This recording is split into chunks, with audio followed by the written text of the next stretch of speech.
பதவி வெறியில் மனநலம் பாதிக்கப்பட்டது போல் பேசி வரும் தமிழக பாஜக தலைவர் அண்ணாமலை உடனடியாக மனநல மருத்துவமனையில் சேரணும். அதற்குரிய செலவு முழுவதையும் அதிமுக ஏற்கும் எனவும் அண்ணாமலையோட பேச்சு அனைத்து தமிழர்களுக்கும் முகம் சுளிக்கும் வகையில் உள்ளதுன்னு அதிமுக முன்னாள் அமைச்சர் ஆர்பி உதயகுமார் விமர்சிச்சிருக்காரு. மதுரை மாவட்டம் சமயநல்லூர் பகுதியில் கிருஷ்ண ஜெயந்தியை முன்னிட்டு பெருமாள் கோயிலில் அன்னதான விழா நடைபெற்றது. இதில் பங்கேற்ற அதிமுக முன்னாள் அமைச்சர் ஆர்பி உதயகுமார் தொடர்ந்து செய்தியாளர்களை சந்தித்து பேசினார். அப்போ பேசிய அவர், வரலாறு தெரியாத ஆக்டோபஸ் அண்ணாமலை மன அழுத்தத்தில் மனநலம் பாதிக்கப்பட்டது போல நேற்றைய பொதுக்கூட்டத்தில் பேசியிருக்காரு. அண்ணாமலை சிறந்த மனநல மருத்துவரை சந்தித்து பரிசோதித்து கொள்ளணும். சித்தம் கலங்கியது போல் பேசுவது அவர்களுக்கு தெரியாது, மற்றவர்களுக்கும் புரியாது. பதவி வெறி மற்றும் மோகத்தினால் மன அழுத்தத்தினால் சித்தம் கலங்கி சித்தப்பிரமை பிடிச்சது போல அண்ணாமலை இருக்காரு. இந்த உழைப்பும் இல்லாமல் ஒரு சொட்டு வேர்வை சிந்தாத அண்ணாமலை மனநல மருத்துவரை அணுக வேணும். அப்படி இல்லைன்னா நாங்கள் சைக்காலஜி படிச்சிருக்கோம், மதுரையில் நல்ல மருத்துவரை ஆலோசனைக்கு அனுப்புகிறோம்.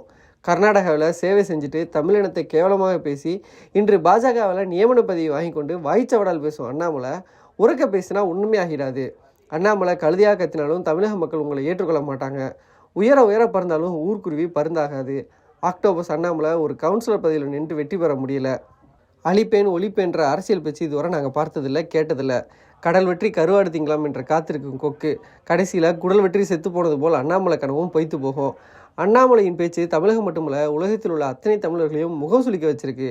நீங்கள் பதவியேற்ற பிறகு பாஜகவில் எந்த தலைவராவது வெளியே தெரிகிறாங்களா? பாவம், அந்த அக்கா தமிழிசை வெளியே தெரிகிறதில்ல. பாஜக அண்ணாமலையை மட்டுமா நம்பி இருக்குன்னு எத்தனையோ தலைவர்கள் இருக்காங்க.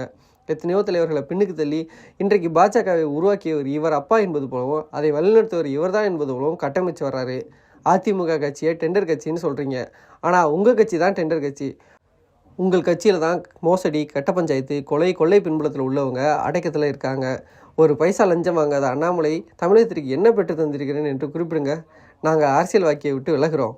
அரசியல் நாகரிகம் இல்லை, உழைப்பும் இல்லைன்னு எதுவுமே அண்ணாமலைக்கு கிடையாதுன்னு விமர்சிச்சிருந்தாரு.